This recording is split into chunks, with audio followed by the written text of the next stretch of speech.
गुप्ता जी अपनी बेटी गुंजन की शादी को लेकर बहुत परेशान थे। काफी महीने हो गए थे उसके लिए लड़का ढूंढते ढूंढते। लेकिन जब भी गुप्ता जी अपनी बेटी के लिए कोई लड़का ढूंढते, उसके साथ रिश्ते की बात पक्की ही नहीं हो पाती थी।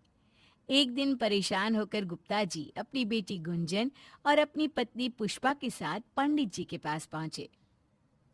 प्रणाम पंडित जी। अब आप ही कुछ उपाय बताइए। मैं तो अपनी बेटी के लिए लड़के देख देख कर थक गया हूँ। इतने अच्छे अच्छे लड़के मिले भी सही, लेकिन कहीं कोई रिश्ता पक्का ही नहीं हो पाता। गुप्ता जी, जरा अपनी बेटी की कुंडली तो दिखाइए। ठीक से देखनी पड़ेगी। लगता है कुंडली में कोई गड़बड़ है। हाँ हाँ पंडित जी, जरा ठीक से देख कर बताइए ना, आखिर कब होगा हमारी बेटी का विवाह। अरे अरे, लगता है आपको कभी किसी ने बताया नहीं पहले। आपकी बेटी की कुंडली में तो मांगलिक दोष है और इसकी शादी किसी मांगलिक लड़के के साथ ही होनी चाहिए, वरना विवाह के बाद बहुत परेशानी आ सकती है। आपके कहने का मतलब है कि अब मुझे गुंजन के लिए कोई मांगलिक लड़का ढूंढना पड़ेगा। जी बिल्कुल ठीक समझा आपने गुप्ता जी। जो लड़का मांगलिक ना हो, उसके साथ अपनी बेटी की शादी करने की गलती कभी भी मत करना। लेकिन पंडित जी, इन सबसे क्या होता है? अब दुनिया में इतनी शादी होती हैं, सबको थोड़ी ना पता होता है कि वो मांगलिक है या नहीं। बात तो तुम्हारी सही है बेटा, लेकिन ये भी तो सच है ना कि कितने सारे विवाह टूट जाते हैं, लंबे समय तक टिक नहीं पाते। इसलिए हमें कुंडली और इन सब बातों पर भरोसा करना चाहिए। आप ठीक कहते हैं पंडित जी, हम ध्यान रखेंगे। प्रणाम। अब हम चलते हैं। घर पहुंचने के बाद लो, अभी एक परेशानी और आ गई। अब एक अच्छा लड़का तो ढूंढना है, लेकिन उसके साथ वो लड़का मांगलिक भी होना चाहिए। वही सोचकर तो मैं भी परेशान हूँ। अच्छी नौकरी, अच्छा घर, और अब मांगलिक लड़का। पता नहीं हमारी बेटी के लिए एक सुयोग्य लड़का कब मिलेगा। तभी पड़ोस में रहने वाली काकी गुप्ता जी के घर आती है। अरे काकी, बहुत दिनों के बाद आई हैं। आइए, चलिए साथ में बैठकर चाय पीते हैं। अरे पुष्पा, मैं तो तेरी छोरी के लिए रिश्ता लेकर आई हूँ। बड़ा अच्छा लड़का है, दिखने में एकदम सुंदर राजकुमार, और बहुत अच्छी नौकरी भी है। अरे काकी, आप तो रिश्ता ले आई है, लेकिन पंडित जी से मिलकर आ रहे हैं हम लोग। उन्होंने कहा कि गुंजन की कुंडली में मांगलिक दोष है। अरे वाह वाह वाह, ये तो बहुत अच्छी बात है। उस लड़के को भी वैसी ही लड़की चाहिए, और उसे ना एक सुंदर लड़की से शादी करनी है। और आपकी गुंजन तो दिखने में इतनी प्यारी है, उसका रिश्ता तो झट से पक्का हो जाएगा। अरे वाह काकी, ये तो आपने बहुत अच्छी खबर सुनाई। चलिए, आज तो मैं आपको चाय के साथ मिठाई भी खिलाऊंगी। जा जा, फिर देर किस बात की, जल्दी से बढ़िया सी चाय बना ला और मिठाई ना भूलना। इस तरह गुंजन की शादी देवेंद्र नाम के लड़के के साथ हो जाती है। गुंजन और देवेंद्र की जिंदगी बहुत अच्छी चल रही थी। देवेंद्र की माँ भी गुंजन को बहुत अच्छे से रखती थी। एक बार देवेंद्र गुंजन के साथ गुंजन के घर आया।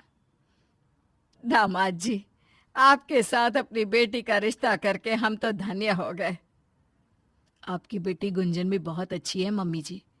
मेरे परिवार का और हम सबका बहुत ख्याल रखती है। मैं भी गुंजन के साथ शादी करके बहुत खुश हूँ। चलो, ये भी अच्छा हुआ। जानते हो, गुंजन के लिए रिश्ता ढूंढने में बहुत मेहनत लगी थी। कोई अच्छा लड़का मिल ही नहीं रहा था। बाद में पंडित जी ने बताया कि गुंजन मांगलिक है। ये आप क्या कह रहे हैं पापा जी? ये बात तो मुझे भी पता नहीं थी कि गुंजन मांगलिक लड़की है। लेकिन देवेंद्र जी, आप भी तो मांगलिक है ना? तभी तो आपके परिवार वाले मेरी और आपकी शादी के लिए मान गए, क्योंकि मेरे मम्मी पापा तो इस बात को पहले से जानते थे। लगता है कोई गलतफहमी हुई है, क्योंकि मैं मांगलिक नहीं हूँ। लेकिन बेटा, जब काकी रिश्ता लेकर आई थी तुम्हारा, तो उन्होंने बताया था कि तुम मांगलिक हो और तुम्हें ऐसी ही लड़की चाहिए। इसीलिए तो हम अपनी बेटी का रिश्ता तुम्हारे साथ करवाने के लिए तैयार हो गए थे। क्योंकि हम तो खुद इस बात को लेकर बहुत डरे हुए थे। चलिए पापा जी, मम्मी जी, कोई बात नहीं। वैसे भी मेरी और गुंजन की मैरिड लाइफ तो बहुत अच्छी चल रही है। लेकिन फिर भी मुझे लगता है कि इस बारे में मुझे मेरी माँ से एक बार बात करनी चाहिए। देवेंद्र जी, आप इस बारे में ज्यादा मत सोचिए। अब हमारी शादी हो चुकी है और भगवान की दया से हम दोनों एक दूसरे को पसंद भी करते हैं, एक दूसरे के साथ अच्छे से रहते हैं। लेकिन फिर भी अगर आपको मम्मी जी से बात करनी है तो कोई प्रॉब्लम नहीं, हम घर चलकर उनसे बात कर लेते हैं। देवेंद्र के घर जाने के बाद मम्मी, आपको एक बात बतानी थी, लेकिन वादा करिए कि आप नाराज नहीं होंगे। क्या हुआ बेटा? अभी तो अपने ससुराल से होकर आए हो गुंजन के साथ। कोई परेशानी है क्या? बताओ मुझे, गुंजन से झगड़ा हुआ है? अरे नहीं मम्मी जी, देवेंद्र तो मेरा बहुत ख्याल रखते हैं, हमारा कोई झगड़ा नहीं हुआ है। तो फिर बात क्या है बेटा, सीधे सीधे बताओ। तुम्हारे चेहरे पर उदासी मुझे भी अच्छी नहीं लग रही। अब मम्मी, वो क्या है ना, गुंजन मांगलिक है। ये तुम क्या कह रहे हो? गुंजन मांगलिक है? लेकिन बेटा तुम तो मांगलिक नहीं हो, और इसी वजह से मैं तो तुम्हारी शादी किसी बिना मांगलिक लड़की के साथ करवाना चाहती थी। अब जाने दो ना मम्मी, बस आपको बताना ज़रूरी था इसलिए मैंने आपको बता दिया। वो क्या है ना, शायद कोई गलत फहमी हुई है, और उस गलत फहमी के चलते ही गुंजन के परिवार वालों को लगा कि मैं भी मांगलिक हूँ, और इसी वजह से उन्होंने मेरी और गुंजन की शादी के लिए हाँ कर दिया। मेरा ही दिमाग खराब हुआ था शादी के वक्त। दीवानी हो गई थी मैं गुंजन की सुंदरता देखकर। लगा सब कुछ सही है, लेकिन ये सब नहीं चलेगा। इससे तो आने वाली जिंदगी में बहुत परेशानी आ सकती है। ये आप क्या कह रही हैं मम्मी जी? कैसी परेशानी? आप फिक्र मत करिए, मैं हर चीज का ध्यान रखूंगी। और वैसे भी मम्मी, मेरी और गुंजन की शादी को थोड़ा वक्त हो गया है, हमें एक दूसरे से कोई प्रॉब्लम नहीं है, हम एक दूसरे के साथ बहुत खुश हैं। अरे शुरू शुरू में थोड़ी ना पता चलता है, लेकिन मैं नहीं चाहती बेटा कि तेरे साथ कुछ भी बुरा हो। लेकिन मम्मी जी, अब क्या कर सकते हैं, अब तो शादी हो गई है। शादी नहीं, धोखा हुआ है हमारे साथ। तुम्हारे घर वालों को बताना चाहिए था।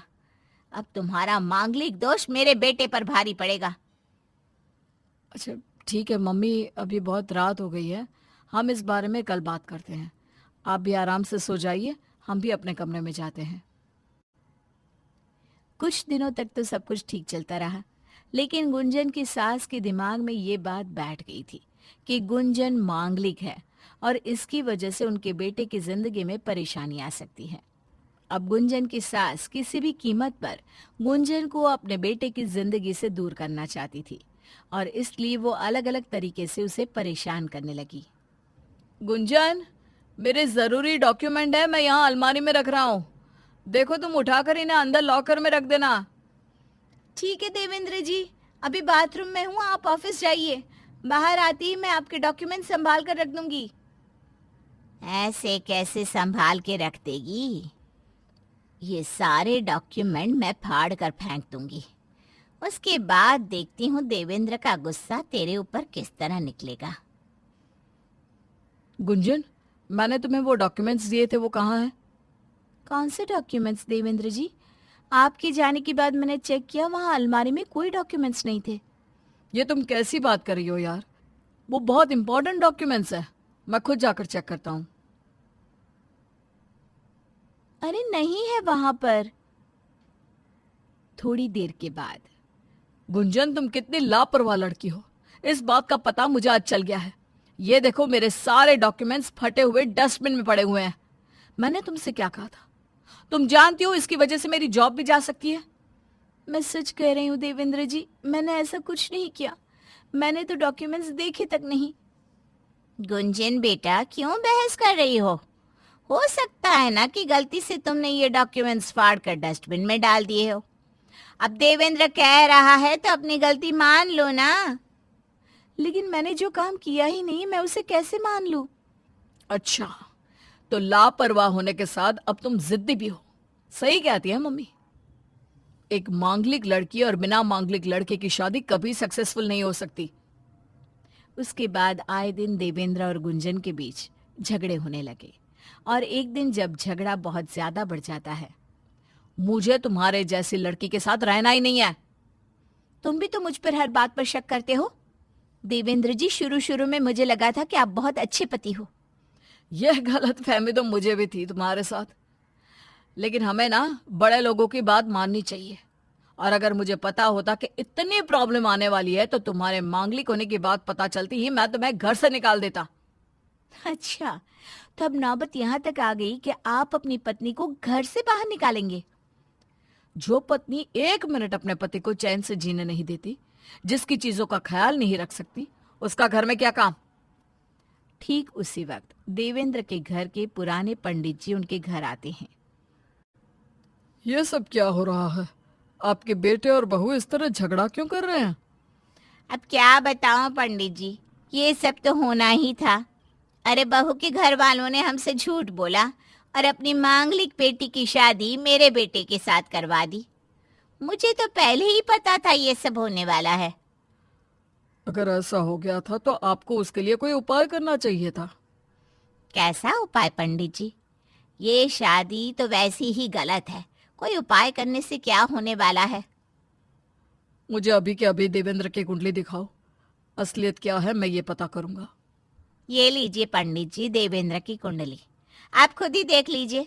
मेरे बेटे के ऊपर मंगल दोष बिल्कुल भी नहीं है, और ये लड़की, इसके ऊपर तो भारी मंगल दोष है। पंडित जी ध्यान से देवेंद्र की कुंडली देखते हैं और फिर मुस्कुराते हुए कहते हैं, लगता है आपको गलतफहमी हो गई है। आप जानती नहीं, लेकिन आपका बेटा मांगलिक है, भारी मांगलिक दोष लेकर पैदा हुआ है ये। और ये तो भला हो जो इस लड़की के साथ इसकी शादी हो गई, इसकी वजह से इसका मंगल दोष समाप्त हो चुका है। अगर ऐसा है पंडित जी, तो मेरे और गुंजन के बीच होने वाले झगड़े? देखो बेटा, जब हम दिमाग में किसी बात को बसा लेते हैं ना, तो वैसा ही होता है। तुमने सोच लिया कि तुम्हारी पत्नी मांगलिक है और तुम्हारी उसके साथ कभी बन नहीं सकती, तो बस वैसा ही होना शुरू हो गया। वैसे एक बात कहूँ, गलती मेरी भी है। जब से मुझे पता चला कि गुंजन मांगलिक है, मैंने इन दोनों के बीच झगड़े करवाने का काम किया था। ये देखो बेटा, झगड़े की जड़ यहाँ खुद हमारे बीच मौजूद है। हम जैसा दिमाग में बातें बना लेते हैं, हमारे साथ वैसा ही होना शुरू हो जाता है। अब अपने दिमाग में ये बात बिठा लो कि तुम्हारी पत्नी मांगलिक है और तुम भी मांगलिक हो। उसके बाद सब कुछ ठीक हो जाएगा बेटा। अरे ऐसे कैसे भाभी जी? अगर मैं ये कह दूंगी कि प्रीति को पराठे बनाने आते हैं, तो 2 मिनट नहीं लगेगा इसके होने वाले ससुराल वालों को इसका शोषण करने में। आप तो ऐसे कह रही हैं जैसे मैंने ससुराल देखा ही नहीं है। अगर बहू ये कहते कि मुझे कंघी करनी आती है, तो पूरा घर कंघी करना ही छोड़ दे। यहाँ तक कि गंजे भी अपने सर पर बाल उगाने लगे ताकि बहू को बालों को कंघी करने के काम में लगाया जा सके। और ऐसे में अगर हम सामने से कह देंगे कि प्रीति पराठे बना लेती है, तो इसके ससुराल वाले इससे हर रोज अलग अलग वैरायटी के पराठे बनाकर इसका शोषण करेंगे। बिल्कुल भी नहीं, कुछ नहीं बताना है लड़के वालों को। तेरी इसी जिद के कारण इतने अच्छे अच्छे 5 रिश्ते कट गए हैं। जिंदगी भर अपनी बेटी को घर पर बैठा कर रखना है क्या तुझे? अरे ससुराल जाएगी तो काम तो करना पड़ेगा ना, ऐसे थोड़ी ना होते। अरे क्यों करना पड़ेगा? मेरी बेटी कोई ऊपर से नहीं पड़ी है, मुझे कोई दिक्कत नहीं है, आराम से अपने मायके में रहेगी। जिन्हें बहू के बदले काम वाली चाहिए वो ढूंढ ले अपने बेटे के लिए कोई और। मेरी बेटी यहाँ खुश है। आज 26 साल की है ना, आज खुश है। कल को जब 30-32 की हो जाएगी, अपनी सहेलियों को उनके बच्चों के साथ देखेगी, तब खुद उसका मन कल्पेगा। तब वो खुद कहेगी, मम्मी तुमने मुझे ना लव मैरिज करने दी, ना अरेंज मैरिज होने दी। तब तो क्या कहेगी? अरे तब की तब देखूंगी मैं भाभी।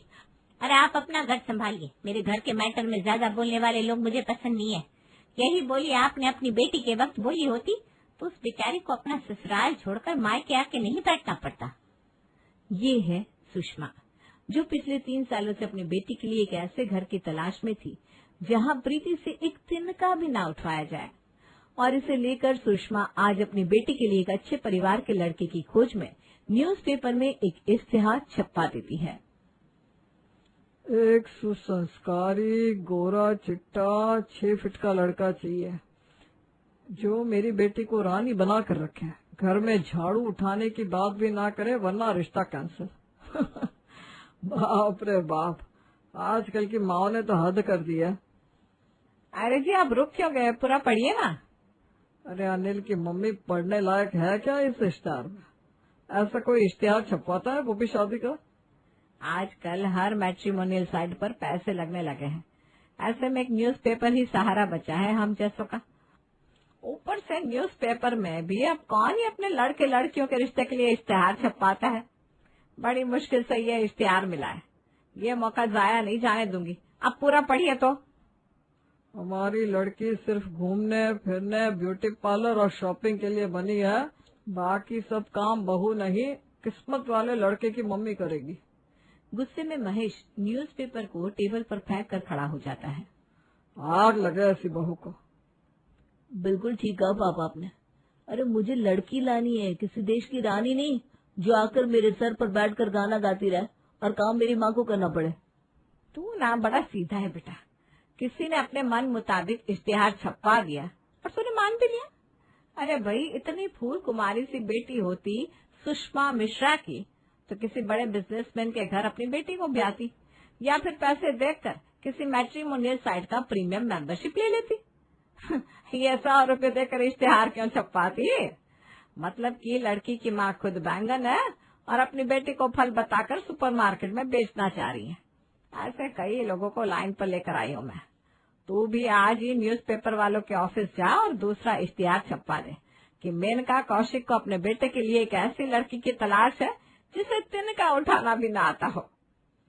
अनिल अपनी माँ की बात मानकर बिल्कुल ऐसा ही एक एड न्यूज़पेपर में छपवा देता है और जैसे ही सुषमा उस पेपर के एड को पढ़ती है, नीचे दिए गए नंबर पर कॉल मिलाती है। नमस्ते नमस्ते मेनका जी, मैंने आज न्यूज़पेपर पर ऐड पढ़ी कि आपको अपने बेटे के लिए एक ऐसी लड़की की तलाश है जिसे तिनका भी ना उठाना आता हो। क्या बताऊं बहन जी, मेरी बेटी ना बिल्कुल वैसी है। तो भगवान ने सास का कंट्रोल हमारे हाथ में नहीं दिया, वरना मेरी बेटी सास भी लेने के पहले 10 बार सोचती। ये तो और अच्छी बात है। कुछ और खासियत हो तो वो भी बताइए अपनी बेटी की। पानी मांगते मांगते सामने वाला भले मर जाए पर मेरी बेटी उसे उठकर पानी नहीं देती। इतने नाजों से पाला है मैंने इसे।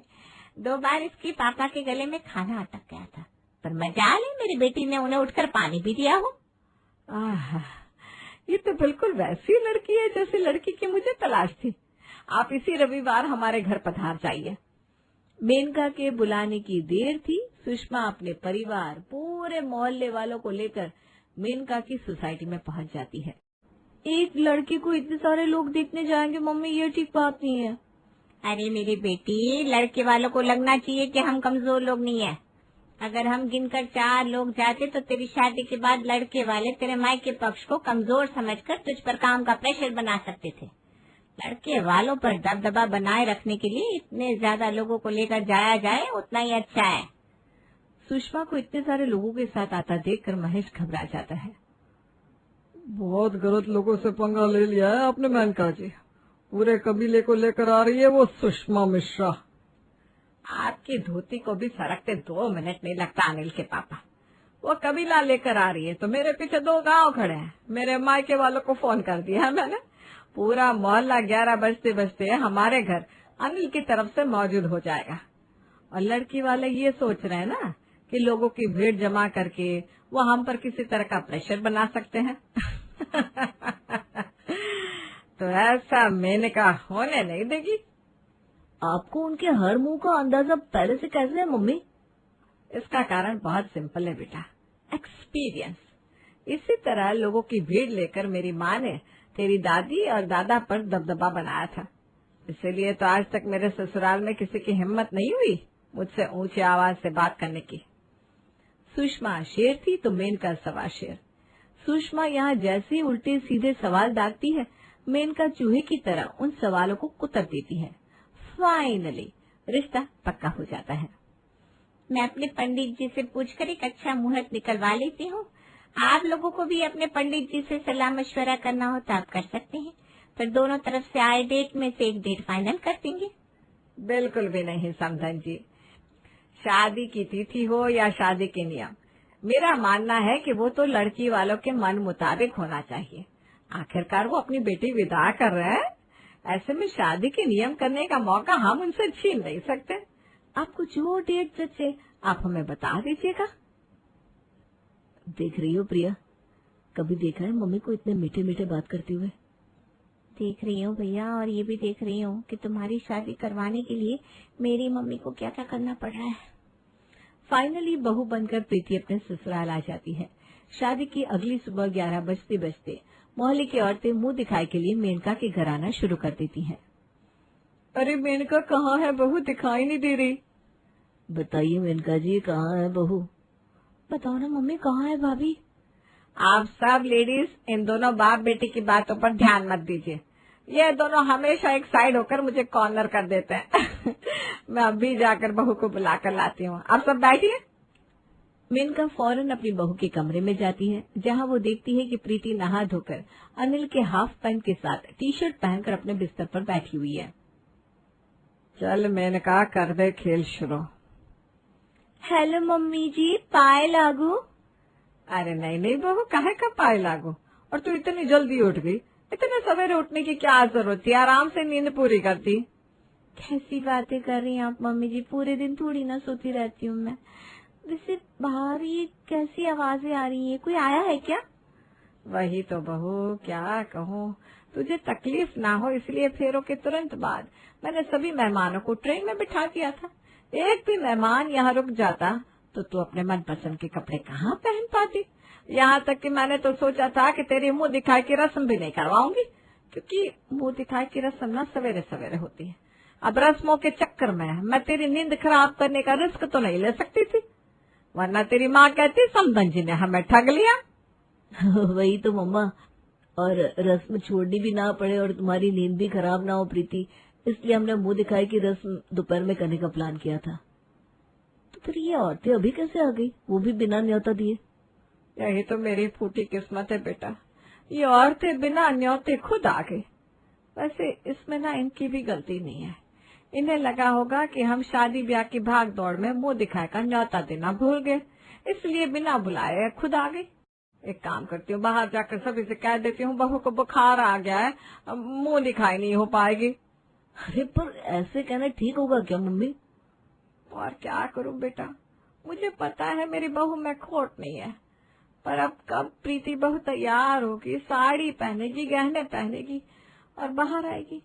मैं नहीं चाहती बहू कि तुझे इतनी जल्दबाजी में इतना साज श्रृंगार करना पड़े और फिर तू ये सोचे कि मैं तुझ पर जबरदस्ती के नियम कायदे लगवा रही हूँ। ये कहकर मेनका कमरे से बाहर आ जाती है। अगर मम्मी जी ने सभी को वापस भेज दिया तो ये भी ठीक नहीं होगा ना अनिल। मुझे लगता है मुझे बाहर जाना चाहिए। तुम जाकर मम्मी को रोको ना, मैं 5 मिनट में तैयार होकर आती हूँ। अपनी सास का ये जेस्चर प्रीति को इतना अच्छा लगता है कि वो फौरन अपनी ननद की मदद से साड़ी पहनकर कमरे से बाहर आती है। लो वो आ गई तेरी बहू मेनका। समधन जी ने तो कहा था कि मेरी बेटी घुटने से 1 इंच नीचे कपड़े नहीं पहनेगी, और प्रीति साड़ी पहनकर कमरे से बाहर आई। मानना पड़ेगा सुषमा जी के दिमाग को। तुम सब एक ही साथ मेरी बहू की मुंह दिखाए कर लो। अब बारी बारी एक एक कर सभी औरतें सामने आएगी, घूंघट उठा उठा कर प्रीति की मुंह दिखाए करेगी, तो इसमें कितना वक्त जाया होगा। बैठे बैठे बहू की पीठ ना कट जाए, उससे आदत नहीं है ना इन चीजों की। अरे बस बस मेनका, बंद कर दे अपना बहू पुराण। इतना सर पर बहू को कौन चढ़ाता है? ये मेरे और मेरी बहू के बीच का मामला है, तू ज्यादा ज्ञान मत दे ज्योति। अच्छा अच्छा ठीक है मेनका, हम सब एक साथ मुंह दिखाई कर लेंगे, पर कम से कम अपनी बहू के हाथ से कुछ बनाकर खिलाएगी हमें, कि वो भी नहीं होगा? वो हाथ से बनाकर क्यों नहीं खिलाएगी मेरी बहू? पर हमारे यहाँ ना ये नियम है, जहाँ तक बहू की मेहंदी ना उतरे वो रसोई में नहीं जाती।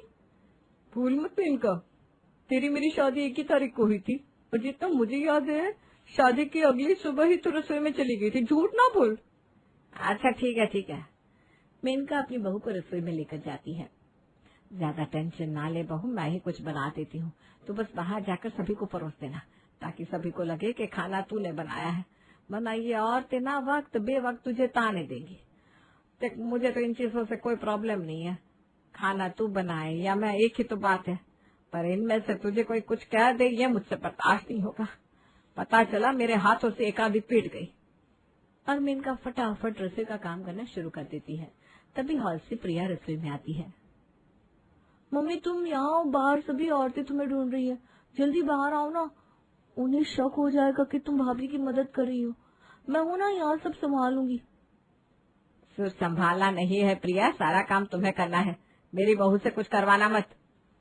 प्रीति खड़ी खड़ी अपने सास ससुर को हॉल में बैठे गेस्ट को संभालते हुए देख रही थी और रसोई में अपनी ननद को काम करते हुए। ये देखकर उसकी माँ ने उसके मन में जो भी बातें भरी थी वो हटने लगती है। वो खुद हाथ आगे बढ़ाकर अपनी ननद की मदद करने लगती है। ये क्या कर रही है भाभी, मम्मी मुझे डांटेंगी। मना मत कीजिए दीदी, आप उम्र में मुझसे छोटी है, अगर आप इतना कुछ कर सकती है तो थोड़ी बहुत मदद तो कर ही सकती हूँ। और आज प्रीति सब कुछ नहीं करती, पर मेहमानों के लिए चाय बनाती है, अपनी ननद की रोटियां बनाने में मदद करती है और दाल में तड़का लगाती है। और इस तरह तैयार हो जाती है पहली रसोई। मेहमान प्रीति की तारीफ करते करते वापस आते हैं और खुशी के मारे वो अपनी माँ को लगाती है कॉल। तुम विश्वास नहीं करोगी मम्मी, सभी ने इतनी तारीफ की मेरी, क्या बताऊं, जबकि मैंने कुछ किया भी नहीं था, सब कुछ प्रिया दीदी ने किया था। हाँ, मैंने चाय जरूर बनाई थी। एक मिनट, क्या ये लोग पहले ही दिन तुझसे चाय बनवाने लगे? रुक बेटा, मैं अभी वहाँ आती हूँ। अरे मम्मी, तो इसमें क्या हो गया, किसी ने मुझे चाय बनाने को कहा नहीं था, मैंने खुद चाय बनाई थी अपनी मर्जी से। और हाँ, यहाँ आकर कोई तमाशा करने की जरूरत नहीं है। तो एक ही दिन में अपने ससुराल वालों की बोली बोलने लग गई बेटा। अच्छा ठीक है, हो गई मुझसे गलती, अब माफ कर दे। चल अब वीडियो कॉल एक्सेप्ट कर, जरा देखो मेरे लाडो को। सुषमा अपनी बेटी को वीडियो कॉल करती है और प्रीति को साड़ी में देखकर झुंझला जाती है। ये क्या है, तेरे ससुराल वालों ने तुझे साड़ी पहना दी? हाँ, तू तो यही कहे कि ये तूने अपनी मर्जी से पहना है। अच्छा ठीक है, तो सभी के सामने आज वन पीस पहनकर हॉल में जा। पति से लेकर सास ससुर ननद सभी तेरे दुश्मन ना बन गए तो मेरा नाम भी सुषमा नहीं। सुषमा की कही बात प्रीति के दिमाग में चक्कर काटने लगती है। कहीं मम्मी की बात सच तो नहीं है? वैसे भी सास ससुर किसके ही सगे हुए हैं जो मेरे होंगे? कहीं ये सारा ड्रामा मम्मी जी ने अपनी इज्जत बचाने के लिए तो नहीं किया था? और अगली सुबह से प्रीति अपने कमरे से निकलना छोड़ देती है दोपहर के 1 बजे। अब देखती हूँ मम्मी जी क्या कहती हैं। तभी धीरे से प्रीति के दरवाजे को खोलती मेनका नाश्ता लिए कमरे में आती है। मैंने तेरी नींद खराब तो नहीं कर दी ना बहू? अगर नींद पूरी हो गई हो तो नाश्ता कर ले बेटा। है ये क्या, मम्मी जी ने तो मुझ पर गुस्सा ही नहीं किया। अब ठीक है मम्मी जी, अब बाहर टेबल पर नाश्ता रख दीजिए, मैं आकर खा लूंगी। प्रीति ब्लैक कलर का एक वन पीस पहनकर अपने कमरे से बाहर आती है और डाइनिंग टेबल पर नाश्ता करने बैठ जाती है। तभी दरवाजे से पड़ोसन सुलोचना अंदर आती है। मांगने तो चावल लाई थी, पर यहाँ का मसला सामने खुद ही तैयार रखा है तेरी बहू ने। सुषमा, ये कौन सा तरीका है नाश्ता करने का? कौन सी बहू ऐसे कपड़े पहनती है, वो भी ससुर के सामने? बात तो सच कह रही है तू सुलोचना। अरे बहू, तूने काले रंग का वन पीस क्यों पहना? वो गुलाबी रंग की फूल पत्ती वाली वन पीस पहनती, वो ज्यादा जचती है तुझ पर। बहुत बड़ी गलती कर रही है मेनका, तूने आज तक अपनी बेटी को सलवार कुर्ती के अलावा कुछ पहनने नहीं दिया, और बहू के आते ही अचानक से तू इतनी मॉडर्न हो गई। कहीं ऐसा तो नहीं कि बहू के मायके वालों ने पैसे देकर तेरी जबान बंद कर दी है? मैंने अपनी बेटी को कभी भी कुछ पहनने से मना नहीं किया सुलोचना, उसे खुद ही पसंद नहीं थे छोटे कपड़े पहनना।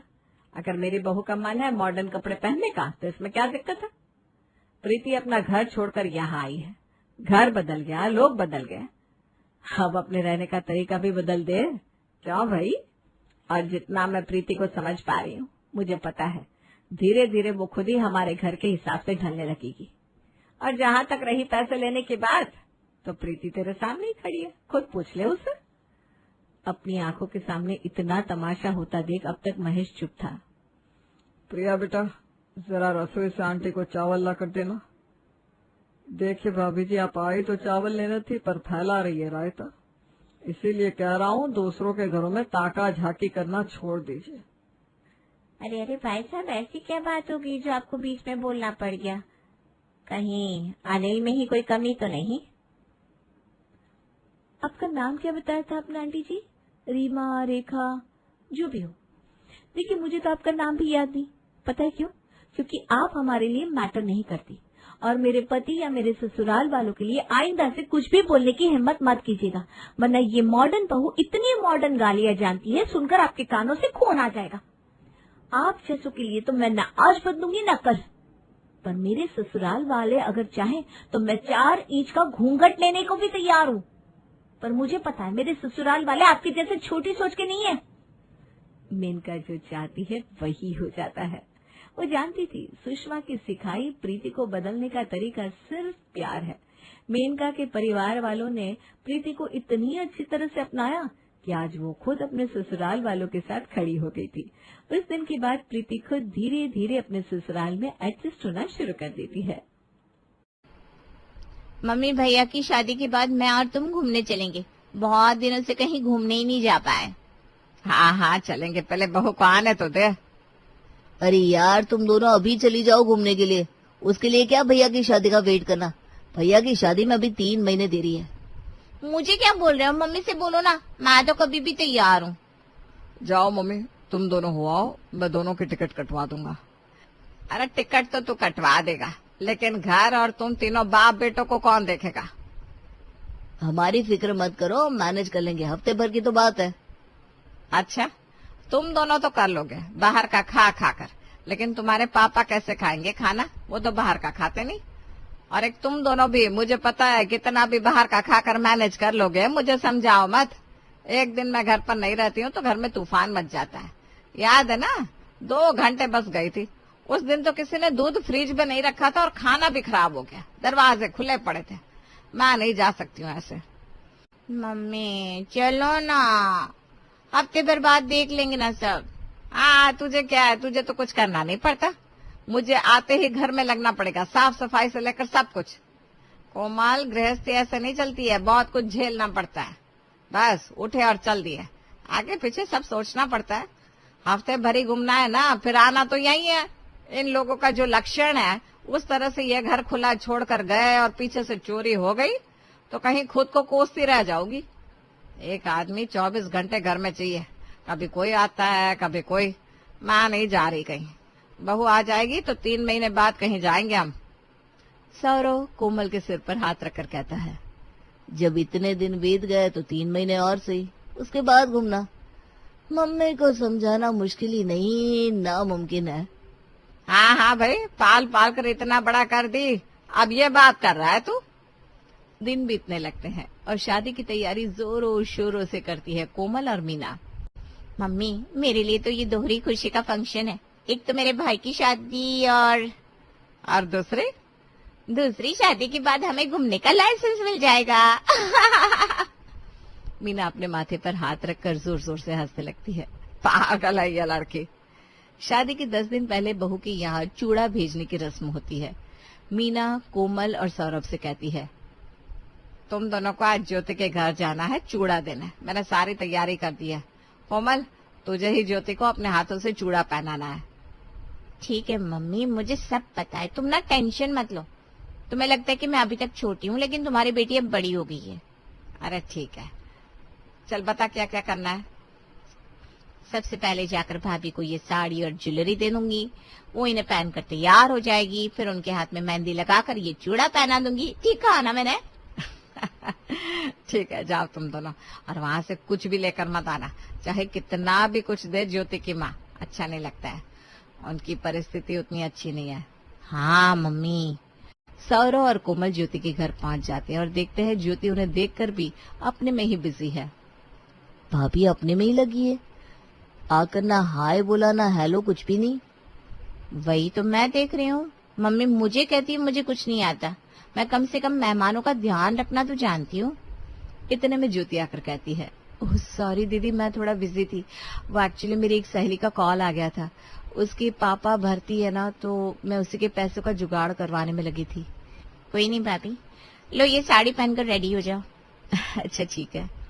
तभी भागते हुए पड़ोस की एक औरत आती है और कहती है, ज्योति, तेरी पिंकी ताई गिर गई है रसोई में। क्या? उन्हें तो अभी यहाँ होना चाहिए था। मैं लेकर आती हूँ उन्हें यहाँ। ज्योति भागकर पिंकी के यहाँ जाती है और उसे जैसे तैसे लेकर अपने घर आ जाती है। ज्योति तो तैयार हो जा। हाँ बस जा रही हूँ। ज्योति तैयार होने जाती है। उधर ज्योति की माँ सौरव और कोमल को चाय नाश्ता करवाती है।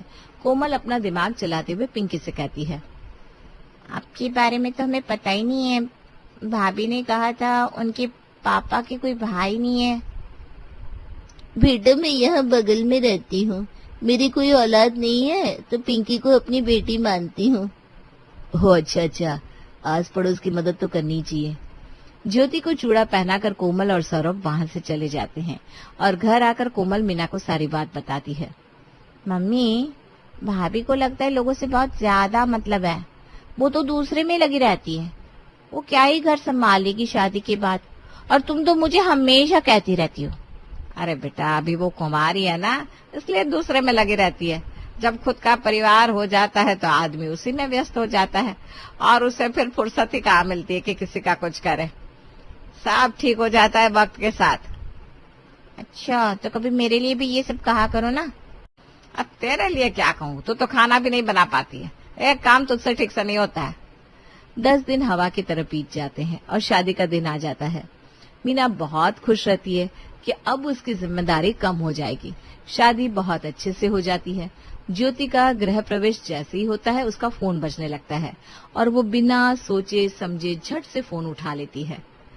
क्या हुआ, कोई बात है क्या? हाँ, बहुत जरूरी बात करनी है, वरना मैं तुझे अभी कॉल नहीं करती। अरे क्या हुआ, बोल ना। यार मुझे 10,000 की अर्जेंट जरूरत है। मुझे कॉलेज की फीस देनी है, लगता है तू भूल गई। अरे हाँ यार, इन सब चक्करों में दिमाग से ही निकल गया था। रुक अभी भेजती हूँ तुझे। क्या हुआ, कोई बात है क्या? हाँ, बहुत जरूरी बात करनी है, वरना मैं तुझे अभी कॉल नहीं करती। अरे क्या हुआ, बोल ना। यार मुझे 10,000 की अर्जेंट जरूरत है। मुझे कॉलेज की फीस देनी है, लगता है तू भूल गई। अरे हाँ यार, इन सब चक्करों में दिमाग से ही निकल गया था। रुक अभी भेजती हूँ तुझे। ज्योति झट से 10,000 अपनी सहेली को भेजती है। मीना और कोमल उसका चेहरा देखते रह जाते हैं। कोमल ज्योति को इशारे करती है लेकिन ज्योति को तो कुछ समझ में नहीं आता। दीदी कुछ बोल रही हो क्या? हाँ बहू, अभी तो आई हो, फोन छोड़ दो। कोमल, बहू को कमरे में ले जा। कोमल ज्योति को कमरे में ले जाती है। इधर सबके सामने मीना कहती है, उसकी माँ की तबीयत ठीक नहीं रहती ना, इसलिए वो बार बार फोन पर बात करती रहती है। हाँ, वो सब तो ठीक है, लेकिन फिर भी नई बहू है, थोड़ा ध्यान रखना। ढील ज्यादा देते ही बहुएं आजकल उड़न खटोला बन जाती है और हाथ से निकल जाती है। अरे नहीं, ऐसा कुछ नहीं है। मेरी बहू बहुत सीधी है।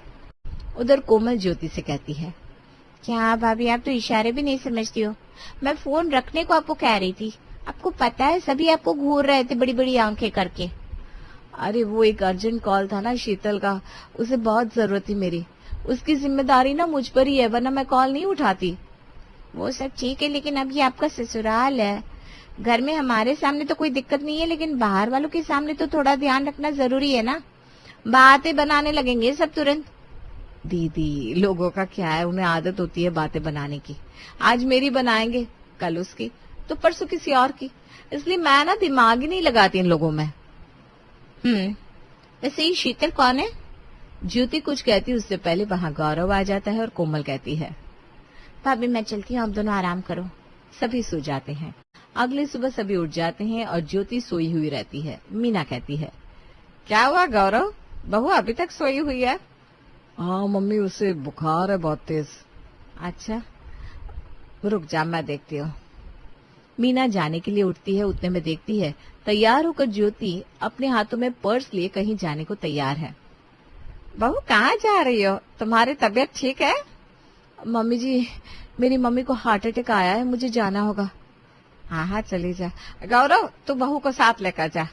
गौरव और ज्योति वहां से निकल जाते हैं। ज्योति अपने मायके पहुंचती है और उसकी माँ उसे देखकर कहती है, अरे बेटा, तू क्यों आ गई यहाँ? आज तो तेरा पहला ही दिन है ससुराल में। मम्मी कैसी बात कर रही हो, तुम्हें हार्ट अटैक आया है और मैं कैसे नहीं आती? बेटा मुझे अटैक नहीं आया है, डॉक्टर ने कहा है अटैक आ सकता है तो आराम कीजिए, ऐसे ससुराल से आना अच्छा नहीं लगता, तू जा वापस बेटा।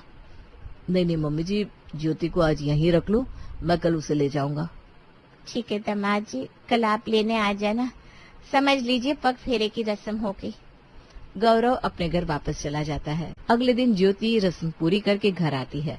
घर आते ही मीना उसे समझाती है, बहू अब यही तेरा घर है, तेरे लिए सबसे पहले ये घर होना चाहिए, आखिर सबका ख्याल तुझे ही तो रखना है ना बेटा। जी मम्मी जी।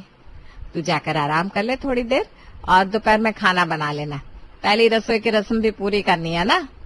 ठीक है मम्मी जी, वैसे भी कल से तो मेरा ऑफिस है, काफी दिनों से छुट्टी ले रखी है ना मैंने। हाँ कोई नहीं, तो चली जाना ऑफिस। ज्योति आराम करने के बाद दोपहर के लिए रसोई बनाने रसोई में जाती है। तभी उसके बॉस का कॉल आता है। ज्योति, क्या तुम मेरे लिए लंच भिजवा सकती हो? वो एक्चुअली बाहर का खा खा कर मेरी तबीयत खराब हो गई है और मेरी माँ बाहर गई हुई है। क्या सर, आप भी भेजना क्यों है? आप आ जाओ ना मेरे ससुराल। अरे अच्छा थोड़ी ना लगता है, वैसे भी तुम्हारी बस अभी अभी तो शादी हुई है। अरे सर, मेरे ऑफिस के जितने भी कलीग है ना, सब मेरी फैमिली का पार्ट है, किसी को कोई प्रॉब्लम हुआ मतलब मुझे है। अच्छा ठीक है, आता हूँ तब। ज्योति खाना बनाना शुरू करती है। सर को मटर पुलाव बहुत पसंद है, वही बनाती हूँ और साथ में दाल और पनीर की सब्जी और फुलके बना लेती हूँ। ज्योति खाना बनाकर सबको परोसती है। इतने में ही घर का बैल बजता है और ज्योति तुरंत खोलती है। सर आ गए आप, बैठिए। सब बॉस को देखते रह जाते हैं। मीना को बहुत अजीब लगता है, वो मन ही मन कहती है, बहू को बुद्धि नहीं है क्या, बॉस को घर क्यों बुला ली। सर बैठिए ना। मम्मी जी, ये मेरे बॉस हैं, मैंने लंच पे बुलाया है इन्हें। हाँ हाँ क्यों नहीं, वो ज्योति मेरी बहन की तरह है। आज मेरी मम्मी घर पर नहीं थी तो मुझसे बाहर का खाया नहीं जा रहा था। अरे बेटा अपना ही घर समझो, ठीक किया आ गए। सब साथ में खाना खाते हैं और खा पीकर बॉस जाने लगते हैं। तभी ज्योति कहती है, सर आप शाम को भी आ जाना, जब तक आपकी मम्मी नहीं आती आपको यहीं खाना है। अरे नहीं नहीं, तुम कल से मेरे लिए टिफिन ले आना। अच्छा ठीक है। बॉस के जाने के बाद मीना ज्योति से कहती है, बहू आज तुम्हारी पहली रसोई है, तुम्हें आज बाहर वाले को बुलाने की क्या जरूरत थी, कल ही तो तुम्हें समझाया था कि पहले ससुराल है तुम्हारा, बाद में कुछ। मम्मी जी वो भी मेरा परिवार है, मैं दिन के 8 घंटे उन लोगों के साथ बिताती हूँ। अगर मेरे ऑफिस के किसी भी आदमी को कोई परेशानी हो तो वो मेरी जिम्मेदारी है। अच्छा, सबकी जिम्मेदारी तुम्हारी है, हम सब और इस घर की जिम्मेदारी किसकी है फिर। मीना को बहुत तेज गुस्सा आता है और उसकी बोली तेज हो जाती है। अरुण देखता है कि घर का माहौल खराब हो रहा है तो वो मीना को रोकते हुए कहता है, बहू तुम अपने कमरे में जाओ। जी पापा जी। ज्योति अपने कमरे में चली जाती है और इधर अरुण कहता है, अरे क्या कर रही हो मीना, शांत रखो दिमाग को। बहू अभी अभी आई है, उसे एडजस्ट होने का वक्त तो लगेगा ना। अरे क्या वक्त लगेगा, जब से आई है तब से उसके नाटक देख रही हूँ, परेशान हो गई हूँ। 5 परिवार है उसके हमारे छोड़कर, बाकी सबकी उसको फिक्र है, बस हमारी नहीं। जहाँ उसे अब जिंदगी भर रहना है। कौन बोला ससुराल आते ही फोन पर लग जाता है, फिर मायके चली जाती है, और ये बॉस अब। तुम ठीक बोल रही हो, लेकिन कम से कम बहू को महीने भर का वक्त दो ताकि उसे भी समझने का मौका मिले। ठीक है, महीने भर देखती हूँ, उसके बाद उसकी नसें टाइट करती हूँ। अगले दिन ज्योति सुबह तैयार होकर ऑफिस निकल जाती है। इधर मीना नाश्ता बनाती है और सबको देते हुए कहती है, कोमल तू कह रही थी ना घूमने चलने के लिए, बहू को पूरी दुनिया से मतलब है सिवाय हमारे, ये क्या ही घर संभालेगी, उसे तो पूरी दुनिया से मतलब है। गौरव मैं कह देती हूँ, उसे समझा देना वरना अच्छा नहीं होगा। हाँ मम्मी, देखता हूँ मैं। शाम को ज्योति ऑफिस से घर आती है और मीना उसे देखते ही कहती है, बहू रात का खाना तुझे ही बनाना है, जाकर आराम कर ले अभी। जी मम्मी जी। ज्योति जैसे ही रसोई में खाना बनाने के लिए जाती है, पिंकी का फोन उसे आ जाता है और वो कहती है, बेटा तेरे ताऊ की तबीयत बहुत खराब है, मुझे नहीं लगता उनके पास ज्यादा वक्त है। ऐसा मत कहो ना ताई, ताऊ को कुछ नहीं होगा, अपने नाती नातिन की परवरिश करनी है उन्हें। बेटा एक बार देखने का मन हो रहा है तुझे। मैं आती हूँ बस थोड़ी देर में, ताऊ को बोल देना मैं आ रही हूँ। ज्योति जल्दी से खाना बनाकर कोमल से कहती है, दीदी मैंने रात का खाना बना दिया है और मैं बाहर जा रही हूँ थोड़ा। इतना कहकर ज्योति सीधा घर से बाहर निकल जाती है और रात का खाना कोमल परोसती है। मीना उससे पूछती है, अरे कोमल तू क्यों खाना डाल रही है, तेरी भाभी कहाँ है? मम्मी वो घर में नहीं है, बाहर गई है। हड़बड़ी में मुझसे कह कर गई कि वो जा रही है और मैं खाना परोस दूं सबको। ये अच्छा है उसका। गौरव, अब वो घर से बिना बताए भी जा रही है। देख रहे ना आप, मुझसे तो कुछ कहने को मना किया था, अब देखो बहू हाथ से निकलती ही जा रही है। गौरव को भी बहुत तेज गुस्सा आ जाता है। मम्मी ठीक बोल रही हो तुम, आए हुए 4 दिन नहीं हुए और वो अपनी मनमानी करने लगी है, ऐसा तो नहीं चलेगा। गौरव उसी वक्त ज्योति को कॉल करता है और कहता है, कहाँ हो तुम? इतनी रात को घर से बाहर चली गई, वो भी किसी को बिना बताए। ये कौन सा तरीका है? मैं बता कर आई हूँ। अच्छा, तुमने क्या बताया? मैं जा रही हूँ बस। देखिए मैं आकर आपसे बात करती हूँ। ज्योति फोन कट कर देती है। गौरव का दिमाग और गर्म हो जाता है। खाना खा ले बेटा, उसके कारण खुद को नुकसान क्यों पहुंचा रहा है? आएगी तब उससे बात करना। आज तो बात करनी ही पड़ेगी माँ, चाहे जैसे भी हो। सब खाना खाकर सोने चले जाते हैं। गौरव ज्योति का इंतजार करते हुए हॉल में बैठा रहता है। ज्योति 12 बजे घर आती है। उसके आते ही गौरव उस पर बरस पड़ता है और चिल्लाने की आवाज से सब उठ जाते हैं। अभी भी क्यों आई? क्या जरूरत थी आने की? सीधा कल आती। कैसी बात कर रहे हैं आप? तुम बिना बताए चल देती हो। जहाँ गई थी तो वहीं रहो ना। मैं पिंकी ताई के यहाँ गई थी, ताऊ जी की तबीयत ठीक नहीं थी। पूरी दुनिया का ठेका तुमने ले रखा है। माँ यहाँ घर के काम कर रही है और तुम्हें ड्रामे करने। मैं कह देता हूँ ये सब बंद कर दो, वरना अगली बार सीधा अपने घर चली जाना और वही 5 परिवार संभालते रहना। ज्योति की आंखें भर आती है और वो बिना कुछ कहे वहां से चली जाती है। शादी के बाद क्या सारे रिश्ते खत्म हो जाते हैं? किसी भी रिश्ते का कोई मायना नहीं रहता क्या? दिन इसी तरह बीतने लगते हैं। गौरव और मीना कोशिश करते हैं कि वो कुछ ना कहे, लेकिन ज्योति कहाँ अपनी हरकतों से बाज आने वाली थी। दोनों की शादी को 1 महीना हो जाता है और कोमल इस दिन को सेलिब्रेट करना चाहती है। मम्मी रात में भैया और भाभी को 12 बजे हम सरप्राइज देंगे और अगले दिन घूमने के लिए उन्हें भेज देंगे, क्या कहती हो? हाँ सही है, थोड़ा पर्सनल वक्त भी तो होना चाहिए। कोमल और मीना दोनों कमरे को सजाते हैं और कमरा बंद कर देते हैं। फिर शाम को जैसे ही ज्योति और गौरव अपने अपने काम से आते हैं, कोमल उसे अपने कमरे में भेज देती है। भैया भाभी आपके कमरे में कुछ काम करवा रहे हैं, आप दोनों मेरे कमरे में आराम कर लो ना। ठीक है। गौरव थका हुआ सो जाता है। उधर ज्योति की सहेली शीतल का उसे कॉल आता है। ज्योति यार, थैंक यू मेरे लिए इतना सब करने के लिए। मुझे जॉब मिल गई, वो भी तेरे कारण। अरे वाह, मैं बहुत खुश हूँ तेरे लिए। सिर्फ खुश नहीं, तुझे अब भी आना होगा स्टेशन। मैं आई हूँ और तेरा वेट कर रही हूँ। अरे नहीं यार, मैं अभी नहीं आ सकती, मैं भी ससुराल में हूँ। वो सब मुझे नहीं पता, तुझे आना पड़ेगा, तुझे मेरी कसम। पता नहीं यार फिर कब मिलना होगा। तू नहीं आई तो देख लेना। अच्छा ठीक है, आती हूँ। ज्योति चुपचाप बिना किसी को बताए निकल जाती है। इधर कोमल और मीना उसे ढूंढने लगते हैं और जब वो नहीं मिलती तब वो दोनों समझ जाती हैं। मम्मी भाभी घर पर नहीं है। फिर गई होगी कहीं किसी अपने परिवार से मिलने। मेरी बहू के तो 5 परिवार है। इस लड़की को कभी समझ में नहीं आएगा।